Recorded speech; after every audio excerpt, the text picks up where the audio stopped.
Question 32. Steve Jobs used analogy to get people to embrace the new technology.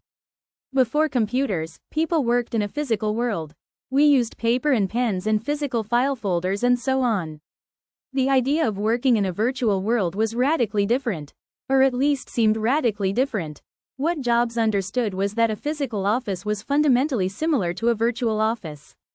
To win over the masses, Jobs drew strong analogies between the traditional workplace people knew well with the new, unfamiliar virtual workplace.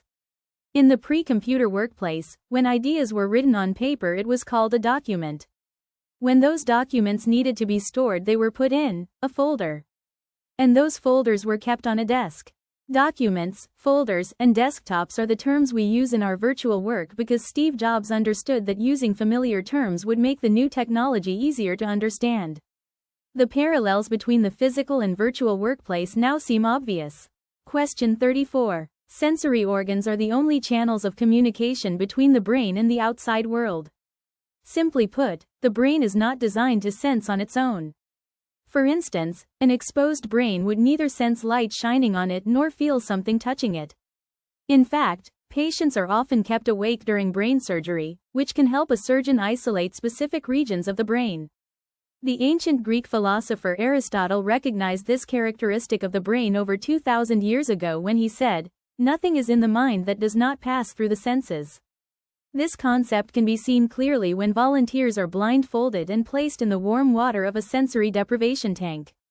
They soon experience visual, auditory, and tactile, touch, hallucinations, as well as incoherent thought patterns.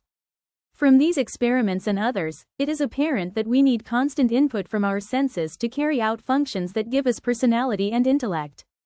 Question 35. The writer and zoologist Desmond Morris observed that our feet communicate exactly what we think and feel more honestly than any other part of our bodies. Why are the feet and legs such accurate reflectors of our sentiments? For millions of years, long before humans spoke, our legs and feet reacted to environmental threats, e.g., hot sand, ill-tempered lions, instantaneously, without the need for conscious thought.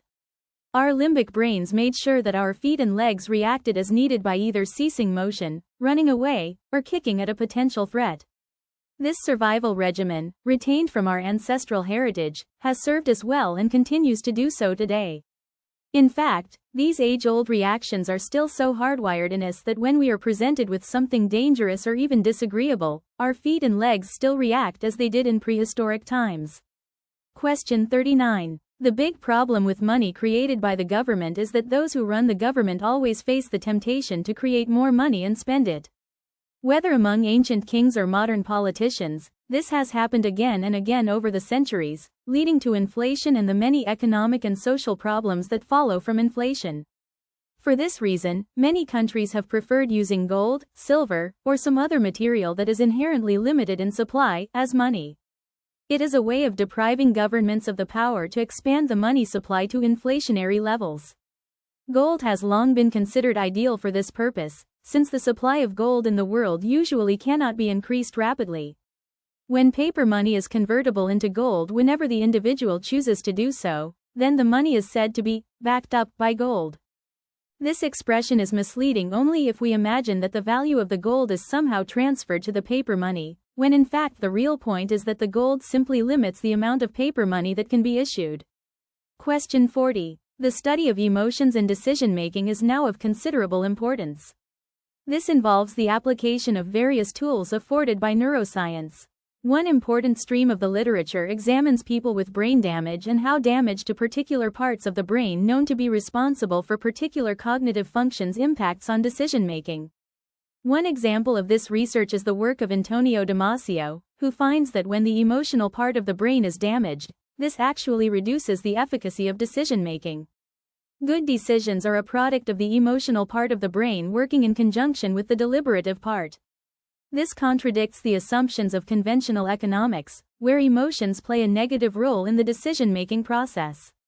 Here it is assumed that decision-making can be modeled as being generated in a stoic, unemotional fashion, and that's why decisions tend to be optimal. But the evidence suggests that emotions actually play an important and, often, a positive role in decision-making. Summary of question 40. The brain's emotional part working in relation with its deliberative part enhances the effectiveness of decision-making, which counters the ideas about emotions in the decision-making process of traditional economics.